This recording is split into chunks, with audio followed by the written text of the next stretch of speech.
Quand mon mari Eric est décédé, j'ai eu l'impression que le sol s'effondrait sous mes pieds. Après près de 40 ans de mariage, je me suis retrouvé soudainement seul, dans une maison silencieuse où chaque pièce résonnait de souvenirs. Ce silence était insupportable. Mon fils Julien, que Dieu le bénisse, m'a proposé d'emménager chez lui et sa femme Claire, le temps que je me reprenne. Je n'ai pas hésité. L'idée de me retrouver entouré par ma famille m'apportait le réconfort dont j'avais désespérément besoin. Au début, c'était apaisant. Claire m'a accueilli chaleureusement, m'a offert une chambre à l'étage et m'a même aidé à déballer mes affaires. Elle m'a dit qu'elle était contente de m'avoir là, que Julien parlait peu mais qu'il souffrait de mon absence. Nous dînions ensemble, rions en nous remémorant de vieux souvenirs, et pendant un moment, j'ai cru que ce nouveau chapitre de ma vie ne serait peut-être pas si terrible. Mais il n'a pas fallu longtemps pour que les choses commencent à changer. Subtilement, presque imperceptiblement au début. Claire a cessé d'attendre que je descende pour commencer le dîner. Lorsque je proposais de l'aider, elle me disait de me reposer, puis levait les yeux au ciel en se détournant. Ses sourires devenaient plus forcés, ses paroles plus sèches. Quand je parlais, elle consultait son téléphone ou se souvenait soudainement d'une tâche urgente. C'était comme si ma présence était devenue un fardeau du jour au lendemain. Julien, lui, ne semblait rien voir. Il travaillait tard, ou restait scotché à son ordinateur portable. Je ne voulais pas déranger, alors je me taisais. Je me disais que Claire avait peut-être juste besoin de temps. Après tout, vivre avec sa belle-mère, ce n'est pas facile.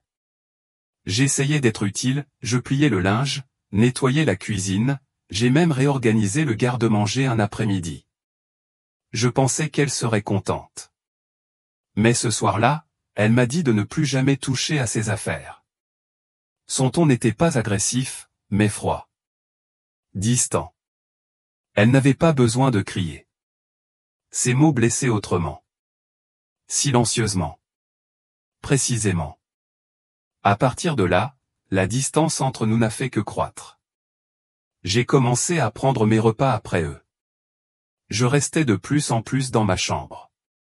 Cette maison ne ressemblait plus à un foyer. Je me sentais comme une invitée restée trop longtemps. Pourtant, je continuais à me dire que ce n'était qu'une phase, une période d'ajustement. J'ai vécu assez longtemps pour savoir que les gens traversent des hauts et des bas. Je m'accrochais à cet espoir. Mais ce qui m'a le plus blessé, ce n'est pas la froideur soudaine de Claire. C'était le silence de Julien. Il ne m'a jamais demandé si j'allais bien. Il n'a pas remarqué que j'avais cessé de m'asseoir à table, ni que je ne parlais presque plus. Je disparaissais peu à peu dans cette maison, et personne ne semblait le voir. Un soir, alors que je lavais discrètement mon assiette à l'évier après qu'il soit allé se coucher, j'ai compris que j'étais devenu invisible. Pas seulement aux yeux de Claire, mais aussi de mon propre fils. Ce soir-là, quelque chose a changé en moi. Je ne le savais pas encore, mais c'était le début d'une histoire que je n'aurais jamais cru devoir raconter. Julien était toujours occupé. C'est ce qu'il disait à chaque fois que j'essayais de lui parler. Son travail dans l'informatique était exigeant, parfois il travaillait jusqu'à tard dans la nuit. Je comprenais cela. Je ne voulais pas être un poids. Alors je me concentrais sur les petites choses que je pouvais faire pour les aider, cuisiner, nettoyer, garder la maison en ordre. J'espérais que ces gestes leur rappelleraient que je faisais partie de la famille. Mais Claire, elle, le voyait autrement. Depuis le jour où j'ai franchi le seuil de leur maison, elle m'a regardé comme une invitée importune. Chacun de mes gestes semblait épié, jugé, critiqué. Un après-midi, j'ai décidé de lui préparer son plat préféré, un poulet rôti aux légumes. J'ai suivi avec soin la recette que je l'avais vu utiliser auparavant. Lorsque Julien est rentré, Claire était déjà dans la cuisine, me lançant un regard noir. « Ce n'est pas comme ça qu'on fait », a-t-elle dit sèchement. « Tu fais trop cuire le poulet. Il va être sec et dur. Tu aurais dû me demander. » Ces paroles m'ont blessé plus que je ne l'aurais cru. Je voulais juste rendre service. J'ai ravalé mes larmes et hoché la tête, essayant de ne pas pleurer devant Julien. C'était la manière de Claire, ne jamais me laisser m'expliquer, ne jamais me donner une chance. Quand je lui demandais comment s'était passée sa journée, elle répondait d'un ton distant, ou faisait semblant de ne pas m'entendre. Elle s'agaçait pour des détails, la façon dont je pliais le linge, l'endroit où je rangeais la vaisselle. Une fois, j'ai oublié d'éteindre la lumière de la salle de bain. Plus tard, Claire m'a crié dessus pour avoir gaspillé de l'électricité, comme si j'étais une enfant négligente. J'aurais voulu en parler à Julien, mais il était toujours ailleurs, trop occupé ou trop fatigué pour m'écouter. Ce n'était pas seulement ses paroles. C'était la manière dont Claire se déplaçait dans la maison, comme si elle en était la propriétaire. Comme si je n'y avais pas ma place. Je me sentais piégé dans une maison qui était censée être la mienne aussi. La maison de Julien. Mais je devenais une étrangère dans la vie de mon propre fils. J'essayais de garder mes distances pour éviter les conflits, mais la tension était étouffante. Quand Claire était là, je marchais sur des œufs. J'ai cessé de poser des questions. J'ai cessé de partager mes pensées. Je suis devenu un fantôme dans ma propre maison. Un soir, après que Claire m'a crié dessus parce que je n'avais pas nettoyé correctement les plans de travail, je me suis assise dans le salon et j'ai fixé le mur. Les larmes me montaient aux yeux, mais je les ai retenues. Je n'arrêtais pas de me dire que j'étais forte. Que j'étais mère et veuve. Que les gens me respectaient. Comment pouvais-je laisser Claire me faire sentir si insignifiante? Ce soir-là, Julien est rentré tard et je lui ai demandé doucement s'il avait remarqué comment Claire me traitait. Il a à peine levé les yeux. Tu te fais des idées, maman. Claire ne le pense pas comme ça. Il a ajouté, sur un ton agacé. Tu dois te détendre. Ces mots m'ont blessé bien plus que les insultes de Claire. Ce n'était pas seulement que Claire me rendait invisible. Mon propre fils rejetait ma douleur. C'est là que j'ai compris à quel point j'étais seul. J'ai continué à cuisiner, à nettoyer, à me taire. Non pas parce que je le voulais, mais parce que je ne savais plus quoi faire d'autre. J'étais prisonnière. Prisonnière dans une maison qui n'était plus la mienne. Entourée de gens qui ne me voyaient pas, ne m'entendaient pas, ne se souciaient pas de moi. Et au fond de moi, je me demandais si les choses changeraient un jour. Ce soir-là avait commencé comme les autres. Silencieux, tendu. J'étais dans la cuisine, en train de faire la vaisselle après le dîner, essayant de m'occuper pour éviter Claire. Julien était déjà dans son bureau pour rattraper du travail, et Claire faisait défiler son téléphone sur le canapé, le visage fermé, irrité. En tendant le bras pour attraper une assiette, j'ai accidentellement fait tomber un verre qui s'est brisé sur le sol. Mon cœur s'est emballé. Je me suis vite penché pour ramasser les morceaux avant que Claire ne s'énerve. Mais elle s'était déjà levée, fonçant sur moi comme un orage prêt à éclater. Mais qu'est-ce qui ne va pas chez toi? A-t-elle craché, la voix aussi tranchante qu'une lame. Tu n'es même pas capable de faire quelque chose correctement? Avant que je puisse répondre, elle m'a violemment poussé contre le plan de travail. J'ai failli tomber. Mes mains tremblaient en m'agrippant pour garder l'équilibre. J'ai ouvert la bouche pour expliquer que c'était un accident, mais aucun mot n'est sorti. Puis, sans prévenir, sa main a frappé ma joue. Une gifle sèche, brutale. La brûlure s'est répandue aussitôt. J'ai porté la main à mon visage, choqué, perdu. Comment en était-on arrivé là? Comment quelqu'un qui devait être de ma famille pouvait-il me frapper ainsi? Les yeux de Claire brillaient d'une cruauté sans remords. Elle a souri d'un air moqueur et a dit. De toute façon, personne ne te croira. Ces mots m'ont frappé plus fort que sa main. La pièce semblait rétrécir, les murs se refermaient sur moi. Je me suis senti figé, pas seulement à cet instant, mais au plus profond de moi, comme si quelque chose s'était brisé. J'avais envie de hurler, de fuir, de pleurer, mais j'étais trop choqué, trop terrifié. Ce n'était pas seulement la douleur qui me faisait peur. C'était ce qui allait suivre. Est-ce que Julien me croirait? Ou est-ce Claire, avec son visage d'ange, allait encore l'embobiner?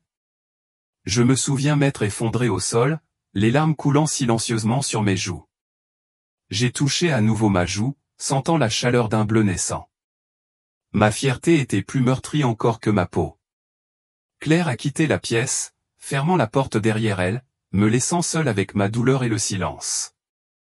Je n'ai rien dit à Julien ce soir-là. Comment aurais-je pu? J'avais honte. Et peur.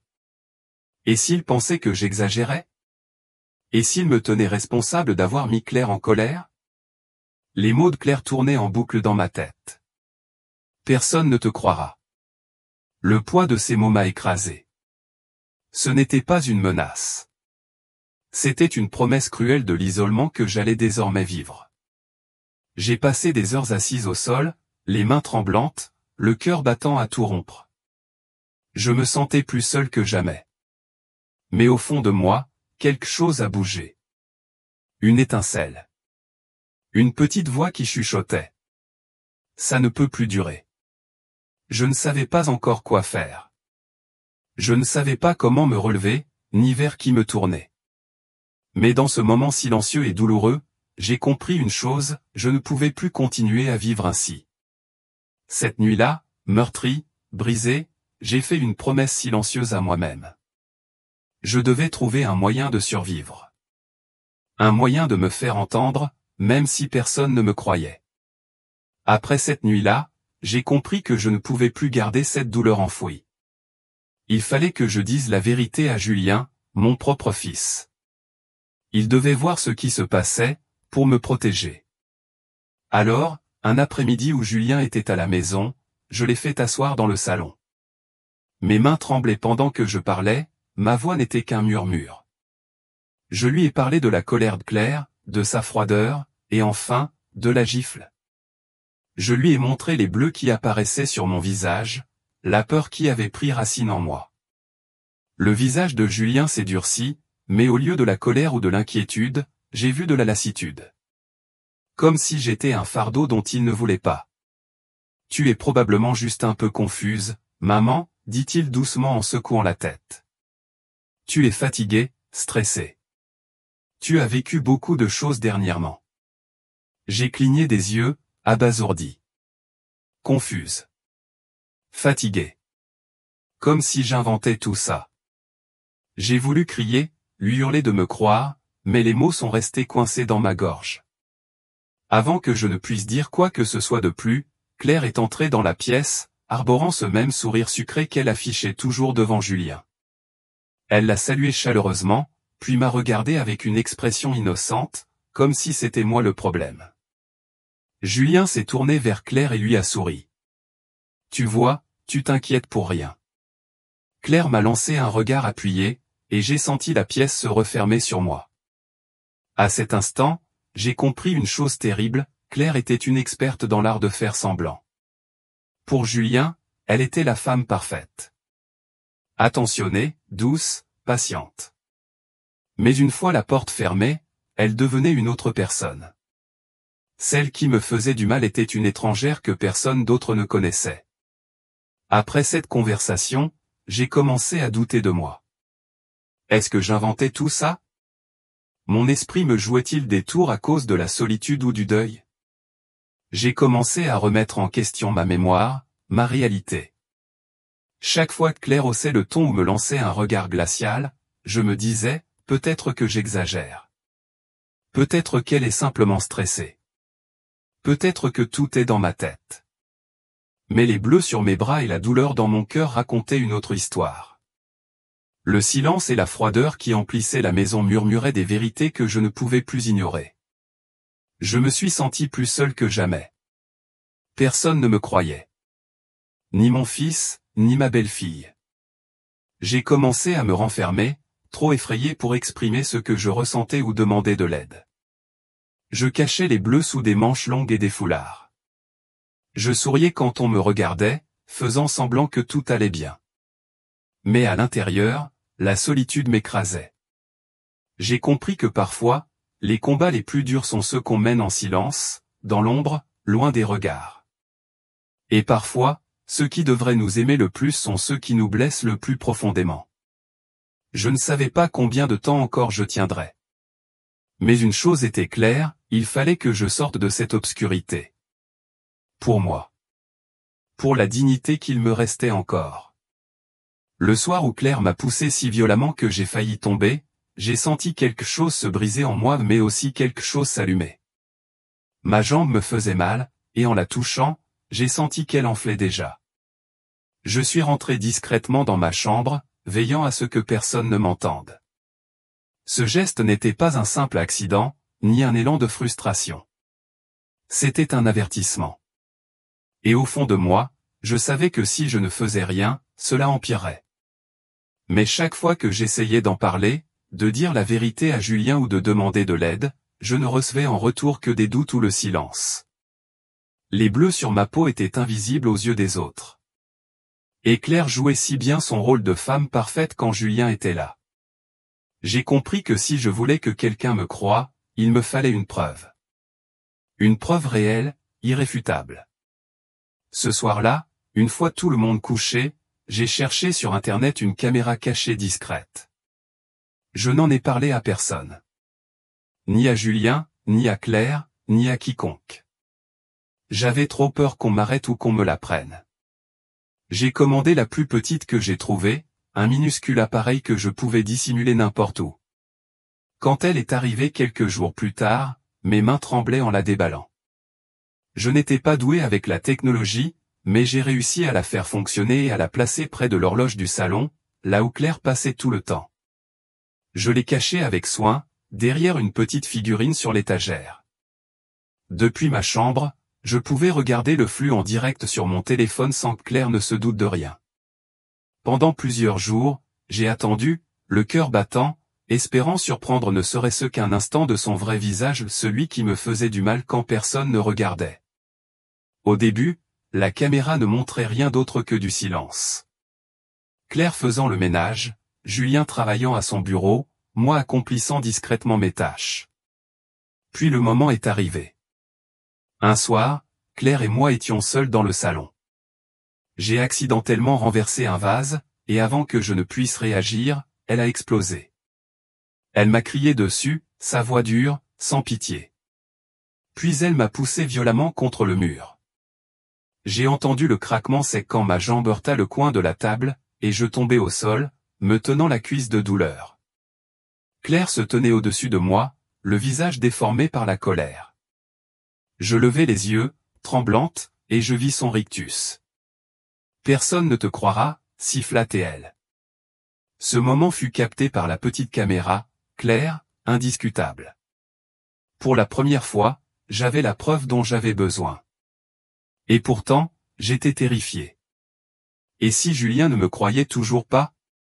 Et si Claire découvrait la caméra? Mais cet appareil me donna une étincelle d'espoir. L'espoir que je n'étais plus seul.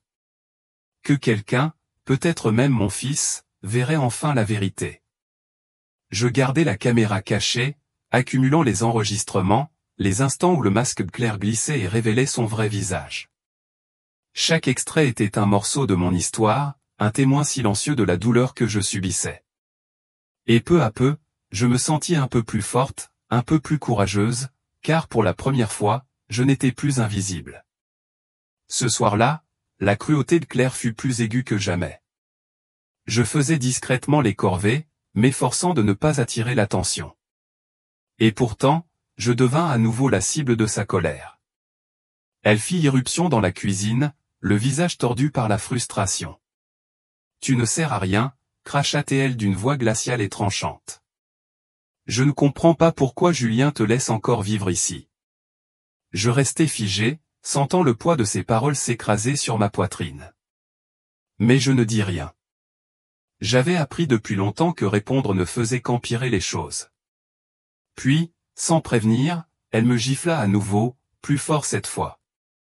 La brûlure se répandit rapidement sur ma joue, mais je ne pleurai pas. Pas cette fois. Au lieu de cela, je la regardai droit dans les yeux. Je soutins son regard, ferme, sans faillir. Il y avait désormais en moi quelque chose de différent, une force tranquille qui me surprenait moi-même. Je pensais à la caméra cachée, celle que j'avais placée avec tant de soin pour qu'on ne la remarque pas. Elle filmait. Elle enregistrait chaque instant, chaque mot cruel, chaque geste violent. Le visage de Claire se troubla un bref instant, comme si elle percevait quelque chose d'inhabituel. Elle ne s'attendait pas à ce que je tienne bon. Elle ne s'attendait pas à ce que je garde le silence, mais sans reculer. Je ne dis rien. Mais en moi, je criais. Pas avec des mots, mais avec le feu farouche de celle qui refuse de se laisser briser. Les heures passèrent lentement, dans une tension suffocante. Claire quitta la cuisine en claquant la porte. Je restai seul avec la douleur sur ma joue et le rythme régulier de ma respiration. Pour la première fois depuis des mois, je sentis un changement en moi.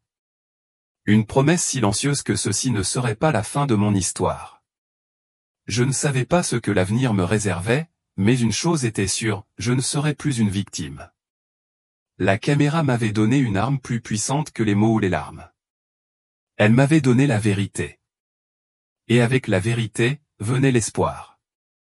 L'espoir que, peut-être, quelqu'un me verrait enfin. Pas comme un fardeau ou une intruse, mais comme une mère, une femme, qui méritait le respect. Cette nuit-là changea tout. Ce fut le moment où je cessai d'avoir peur. Et même si je restais silencieuse, à l'intérieur, je criais plus fort que jamais. Lorsque la caméra cachée arriva, le livreur me remit le colis avec un sourire poli. Avant de partir, il glissa une petite carte dans ma main et me dit doucement. Si jamais vous avez besoin d'aide, n'hésitez pas à appeler. À ce moment-là, je n'y prêtais pas attention, pensant qu'il s'agissait d'un geste banal, sûrement dicté par les consignes de son entreprise. Mais après cette nuit, après la gifle cruelle de Claire et la peur croissante en moi, cette carte devint autre chose. Je la contemplais pendant des jours, la tournant encore et encore dans mes mains. Il y avait un numéro de téléphone et un prénom, Marc. Au dos, une note indiquait que sa femme travaillait avec des survivantes de violences domestiques. Jamais je n'aurais imaginé faire partie de ces femmes, et pourtant, j'étais là, désespéré et seul. Un soir, alors Claire dormait et que Julien était encore au travail, je rassemblai mon courage et composai le numéro. Marc répondit d'une voix calme et rassurante. Quand je lui expliquai ma situation, il ne me jugea pas, ne posa pas de questions indiscrètes. Il écouta attentivement. Sa femme, Laurence, travaillait dans un centre local d'aide aux victimes de violences conjugales. Ils aidaient des femmes comme moi, des femmes effrayées, réduites au silence, piégées. Marc me proposa de me mettre en relation avec Laurence et m'aida même à récupérer les enregistrements de la caméra. J'étais submergé par le soulagement. Le lendemain, Laurence m'a retrouvé dans un café tranquille. Elle était douce et patiente, ne me forçant jamais à parler, mais m'encourageant toujours. Grâce à son aide, j'ai transféré les vidéos de mon téléphone et les ai sauvegardées en toute sécurité. Nous avons regardé les enregistrements ensemble. Laurence hocha la tête, grave. C'est une preuve puissante, dit-elle avec douceur. Cela montre ce que tu as traversé. Nous pouvons t'aider à t'en servir pour te protéger. Pour la première fois depuis des mois, j'ai ressenti une lueur d'espoir. Je n'étais plus invisible. Il y avait des gens qui se souciaient de moi, qui me croyaient, et surtout, il existait une porte de sortie. Je suis sorti du café le cœur plus léger. Le chemin devant moi restait effrayant et incertain, mais je savais que je ne le parcourais plus seul. Après des semaines de peur et de silence, j'ai compris que me tourner vers la police n'était pas envisageable. Du moins, pas encore. Je savais à quel point la situation était compliquée, à quel point Julien ne me croirait sans doute jamais, et combien Claire saurait retourner l'histoire à son avantage avec brio. Il me fallait un autre plan. Un que je pourrais contrôler. Ce que personne ne savait, surtout pas Claire ni Julien, c'est que j'avais hérité d'une petite somme après le décès de mon mari. Ce n'était pas grand-chose, juste un peu d'argent mis de côté sur un compte épargne. Mon fils et ma belle-fille pensaient que j'étais sans le sou, entièrement dépendante d'eux. Et j'avais décidé de laisser les choses ainsi. Discrètement, j'ai contacté un agent immobilier et commencé à chercher un logement à moi. Un endroit sûr, où Claire ne pourrait pas m'atteindre. J'ai trouvé un petit appartement, modeste mais confortable, pas très loin de la ville. Ce n'était pas luxueux, mais c'était le mien. J'ai utilisé l'argent de l'héritage pour l'acheter à mon nom, sans rien dire à personne. J'étais terrifié, mais aussi galvanisé. Pour la première fois depuis des mois, j'avais l'impression de reprendre le contrôle, de retrouver ma liberté. Chaque étape de l'achat s'est faite dans le plus grand secret. Je ne voulais pas que Claire se doute de quoi que ce soit. Je ne voulais pas que Julien me pose des questions. J'ai gardé l'existence de l'appartement secrète et planifié ma fuite avec soin. J'ai commencé à emballer quelques affaires par-ci, par-là, les cachant dès que personne ne regardait. Je me répétais que c'était ma chance de briser enfin les chaînes de la douleur, des mensonges et de la violence. Cet appartement était devenu un symbole d'espoir, un lieu où je pourrais guérir et reconstruire ma vie. Chaque nuit, en feignant que tout allait bien, je me représentais en train d'y emménager, de franchir la porte sans peur. J'imaginais me réveiller dans un foyer où je serais respecté, en sécurité, où personne ne me jugerait ni ne me blesserait. Claire et Julien ignoraient tout de mes projets. Ils pensaient que j'étais toujours piégée, impuissante. Et cela, étrangement, me donnait une force nouvelle. Je n'étais plus cette victime silencieuse. J'étais une femme prête à reprendre les rênes de sa vie. J'étais prête à sortir de l'ombre, à marcher vers la lumière. Et cela n'allait plus tarder. Le matin suivant l'achat secret semblait ordinaire. Pourtant, tout avait changé. J'étais dans la buanderie en train de plier du linge quand Claire entra comme un coup de tonnerre. Elle lança un regard noir à la pile de vêtements dans mes mains et dit d'une voix acérée, implacable. « Tu n'as même pas plié correctement mon chemisier. C'est pourtant pas compliqué de faire un travail simple, non ? » Avant même que je puisse répondre, que je puisse dire quoi que ce soit, sa main s'abattit violemment sur ma joue. La brûlure fut vive, mais cette fois, je ne bronchai pas. Je ne pleurais pas. Je ne dis rien. À l'intérieur, j'étais déjà parti. Des mois d'abus avaient érodé mon être, m'avaient volé des morceaux de mon âme. Mais à présent, quelque chose avait changé. Je ne resterais plus. C'en était fini. Claire sortit de la pièce, satisfaite de son accès de rage. En silence, je me dirigeai vers ma chambre. Je sortis la petite valise que j'avais discrètement préparée au fil des semaines. Lentement, avec soin, j'y rangeai mes vêtements, mes affaires essentielles, puis je la refermai. La maison était silencieuse, à l'exception du tic-tac de l'horloge près du salon, la même où se trouvait la caméra cachée, capturant chaque instant.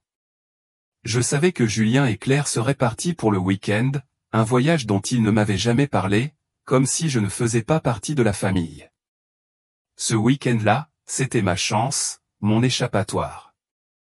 Je suis resté longtemps assise sur le lit, à écouter le léger bourdonnement de la maison.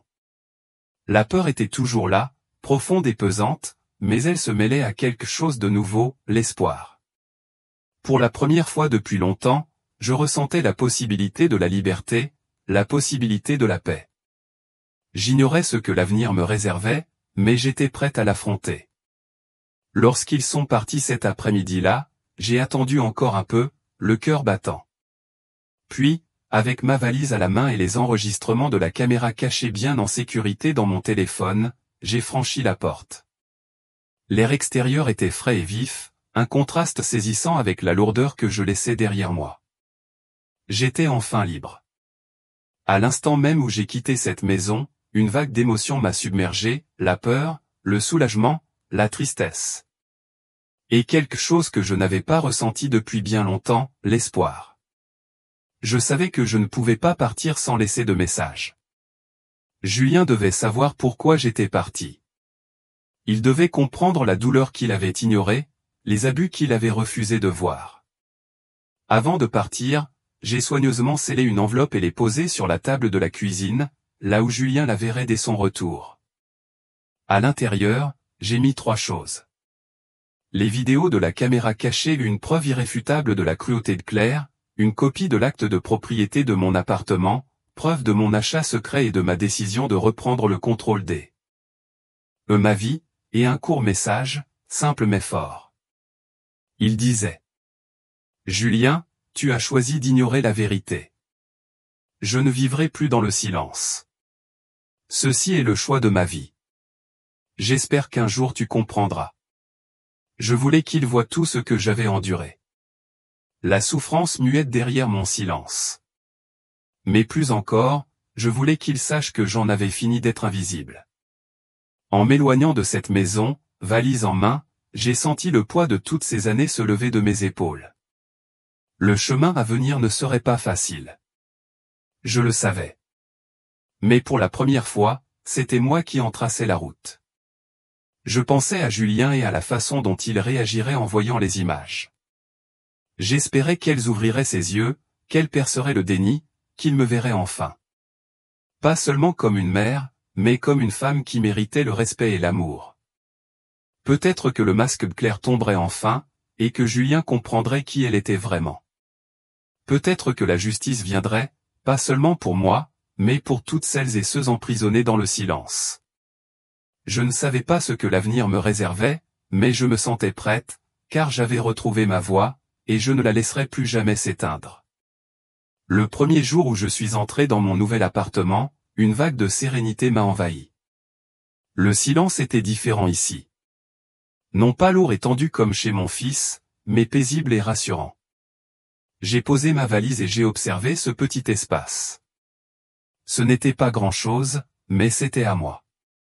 J'ai défait mes bagages lentement, disposant de vieilles photos de mon défunt mari sur les étagères.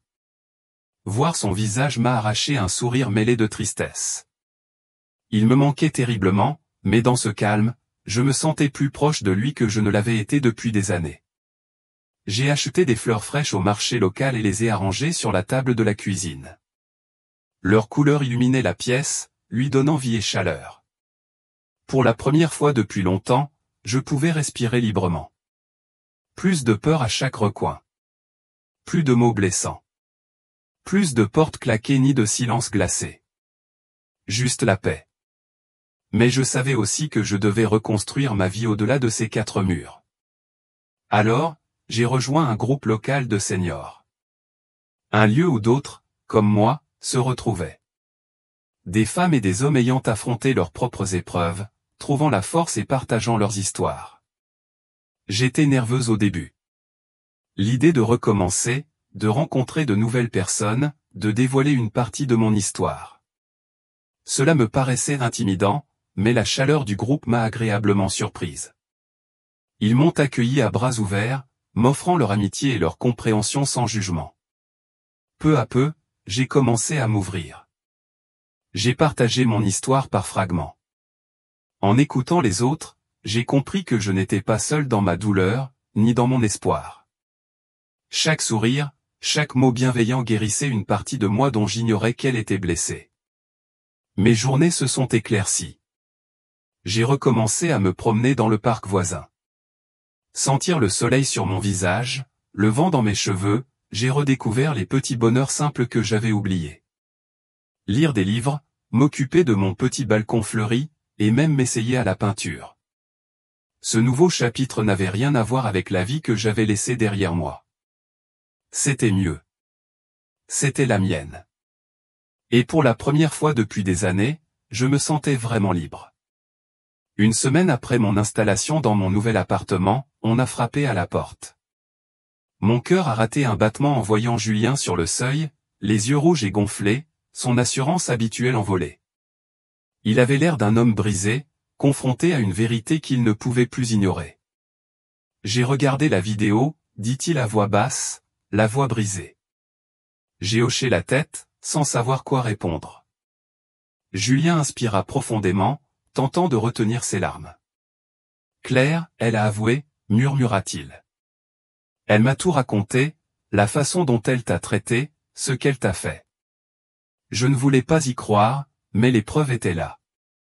Pendant si longtemps, j'avais attendu ce moment où Julien verrait enfin la vérité. Mais le soulagement que j'espérais ne vint pas. À la place, il y avait du poids dans ses paroles, une tristesse qui transperçait. Je suis tellement désolé, maman, dit-il, la voix tremblante. J'aurais dû te croire. J'aurais dû te protéger. Reviens, s'il te plaît. Laisse-moi réparer les choses. Je l'ai regardé. Cet homme qui fut mon fils mais qui, désormais, me semblait étranger. J'ai vu la douleur dans ses yeux, mais aussi les années de silence et de négligence. J'ai pris une profonde inspiration et secoué doucement la tête. Non, Julien, ai-je dit d'une voix douce mais ferme. Je ne peux pas revenir. Pas encore. J'ai besoin de me retrouver d'abord, loin de la souffrance, des mensonges et des promesses brisées. Les larmes me montaient aux yeux, mais je les ai retenues. J'espère que tu trouveras la clarté et le courage de changer, ai-je ajouté. J'espère que tu comprendras ce que cela signifie de vraiment voir les personnes que tu aimes, de les protéger et de te tenir à leur côté. Il hocha la tête, déglutissant difficilement. Je le ferai, promit-il. Je te le jure. Avant de refermer la porte, j'ai senti quelque chose changer entre nous. Ce n'était pas encore le pardon, mais c'était un début. Pour la première fois, Julien comprenait le prix de son silence.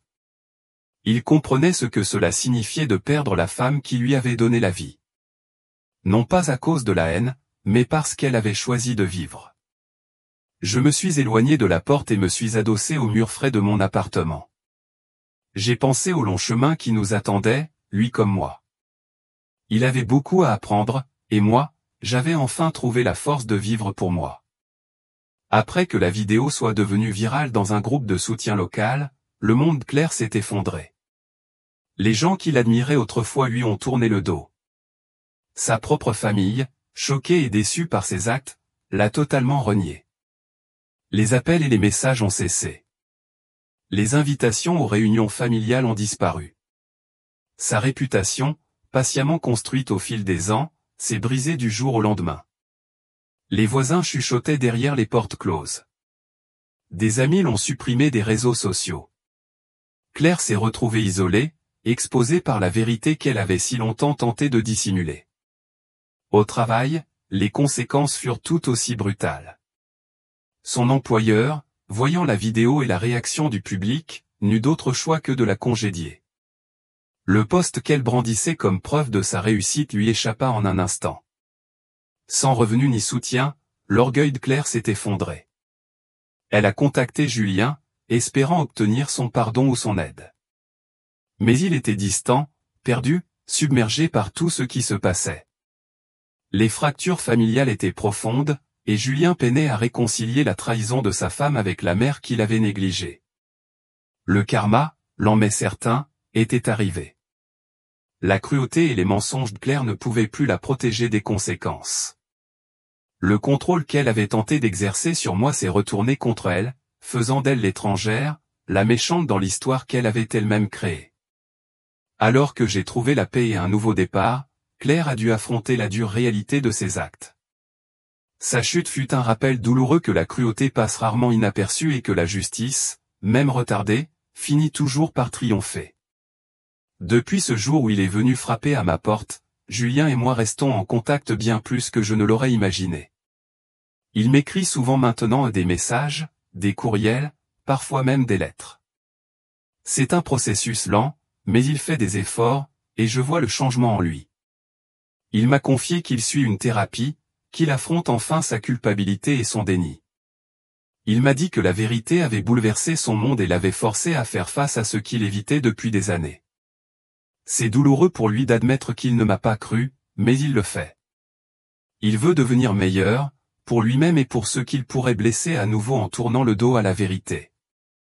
J'aurais voulu te croire plus tôt, a-t-il écrit dans son dernier message. J'étais tellement aveugle, maman. Je suis désolé pour la douleur que je t'ai causée. Tu ne méritais rien de tout ça. Ces mots ont remué quelque chose de profond en moi. Une part de moi voulait m'accrocher à la douleur, lui rappeler les années de souffrance pendant lesquelles il détournait le regard. Mais j'ai aussi ressenti l'appel du pardon. Je lui ai dit que je lui pardonnais, mais que je n'oublierais pas. Certaines blessures ne guérissent pas comme on le voudrait. Certaines cicatrices sont invisibles, gravées au plus profond, souvenirs d'une douleur endurée et de leçons apprises.